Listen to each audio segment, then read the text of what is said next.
Je pense que l'esprit qui a été donné à cette maison correspond tout à fait à ce que je désire et c'est la raison pour laquelle je me sens très bien ici.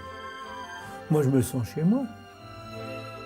Dans le concept résidence-service, il y a des grandes nouveautés par rapport à ce qu'on connaît des lieux où on accueille des seniors.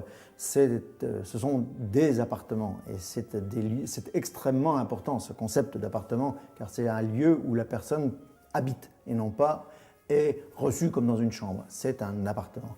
La plupart apportent leur mobilier, leurs affaires, et ils vivent ici comme chez eux. Ils vont faire des courses comme s'ils étaient chez eux. Ils reçoivent des amis comme s'ils étaient chez eux. Ils font des fêtes de famille dans les salles à manger privées comme s'ils étaient chez eux. Ils organisent des mariages pour leurs petits-enfants ici comme s'ils étaient chez eux. Ils sont vraiment chez eux.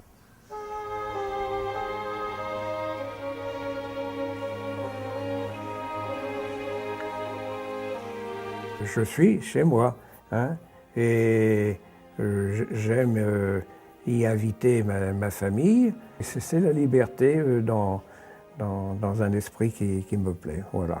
Et en plus de l'appartement, il y a en fait toute la tranquillité qu'apportent les services qui sont environnant cet appartement. Je me sens comme un résident, avec cette liberté qu'avec le système de location et de bail, je ne me sens pas contraint à être obligé de rester. Bon, je vous dis, c'est pas mon cas. Et comme MacMahon, j'y suis, j'y reste.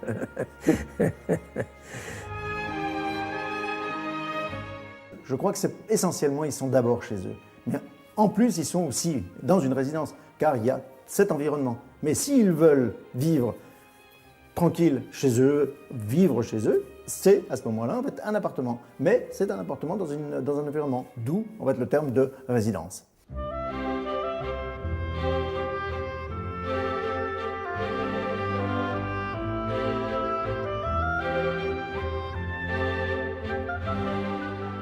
On a une vie à la fois où on rencontre les gens qui ont à peu près le même genre de vie que vous et avec lequel il est agréable de vivre et de se retrouver. Souvent, le fait en fait finalement, l'âge venant, on se trouve seul. Et là, je crois que c'est aussi une ouverture, c'est-à-dire la possibilité, non pas l'obligation, mais la possibilité de rencontrer d'autres personnes, d'avoir une vie sociale possible et amicale. L'attention que porte le personnel, eh bien, ça donne toute satisfaction aux gens qui sont là. Alors, non seulement l'attention du personnel qui est spécifique, spécialisé, mais également la préoccupation que les uns et les autres peuvent avoir si quelqu'un n'est pas présent. Nous avons toujours le souci de notre voisin et du partage, du dialogue et essayer. Notre bonheur, c'est de voir les autres heureux. Voilà.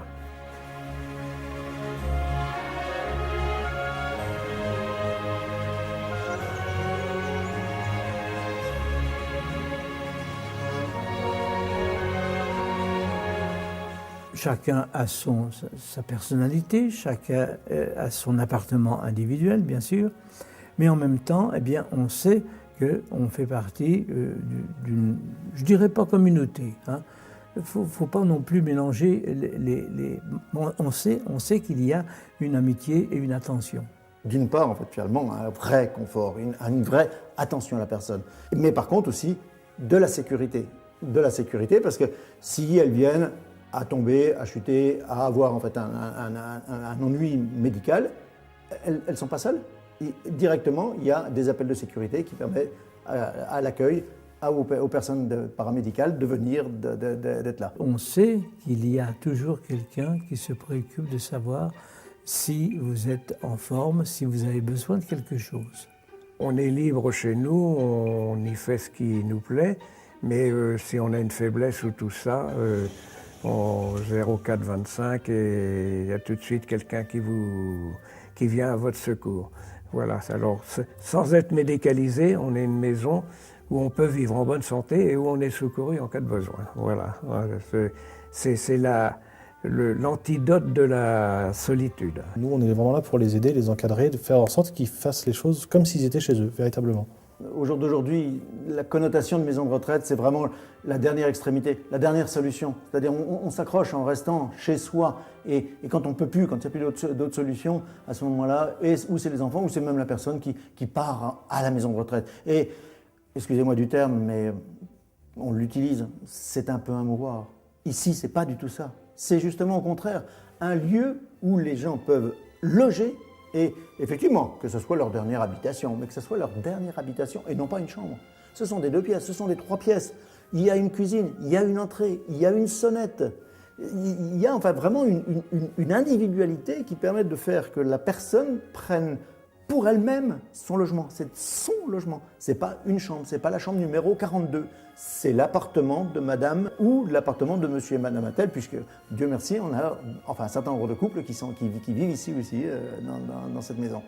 On n'est pas juxtaposé et isolé. Je pense que c'est ce que je ressens. On ne se sent pas brimé ni...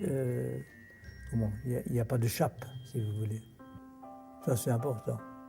Ici, chaque personne se dit, eh bien, moi, je peux donner un peu de moi-même, de mon sourire, de mon amour, de mon attention à l'autre, qui fait en fait qu'il y a on sent un soutien et une fraternité.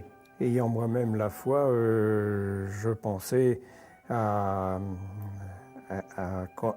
préparer mes dernières années de ma vie d'une façon positive. Quand on prend de l'âge, on se pose un peu et on a, je dirais, du temps et une aspiration pour aller regarder un peu plus haut, regarder un peu plus loin. Et donc, de pouvoir, entre chaque personne, pouvoir vivre cette compassion, cet amour. C'est-à-dire déjà, en fait, on parle du prochain. Le prochain, là, il est facile. Ça peut être mon voisin de table, comme ça peut être mon voisin d'appartement, comme ça peut être mon voisin. Mais il y a une structure qui permet cette relation. Ici, l'ambiance fait que les offices sont proposés. On a toute liberté d'y aller ou de ne pas y aller. En général, on se retrouve tous à la messe qui est quasi quotidienne. 6 jours par semaine, c'est quand même quelque chose d'absolument exceptionnel en ce moment. Sans qu'on y soit forcé, on y va vraiment de sa propre volonté. Voilà ce qui me satisfait dans ce genre de maison. Trop souvent, la société s'organise pour régler, entre guillemets, le problème des personnes âgées. Là, c'est pas du tout une organisation. Au contraire, on essaye de faire que ce soit vraiment au service et pour honorer la personne, pour lui permettre en fait de rester debout, de rester entièrement une personne, totalement, telle qu'elle a été. Ben, il serait heureux que ça se passe de cette façon-là dans toutes les maisons de retraite. On sait qu'on n'est pas éternel, c'est évident. Bon. On n'est pas obsédé en permanence par le fait qu'on aura, comme tout le monde, tout simplement à passer dans l'autre vie. Mais enfin, on est à l'aise. C'est une bonne façon de finir sa vie. Je dirais même qu'il ne faut pas trop tarder, parce qu'il est certain que on arrive au 3e âge et on peut encore se débrouiller sur seul, on veut rester.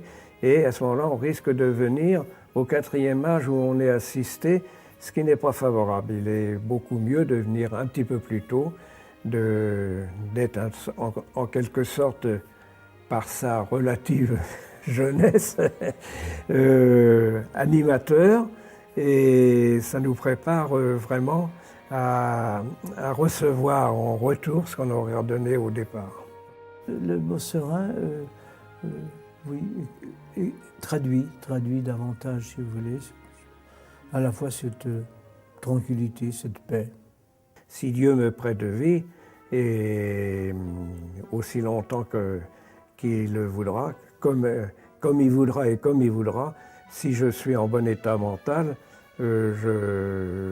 mon désir est de finir ma vie ici. Oui. Je suis heureux ici, puis y rester jusqu'à la fin. Toutes les personnes, je trouve, on doit les honorer parce qu'elles ont tant donné, qu'il y a un moment juste de leur rendre.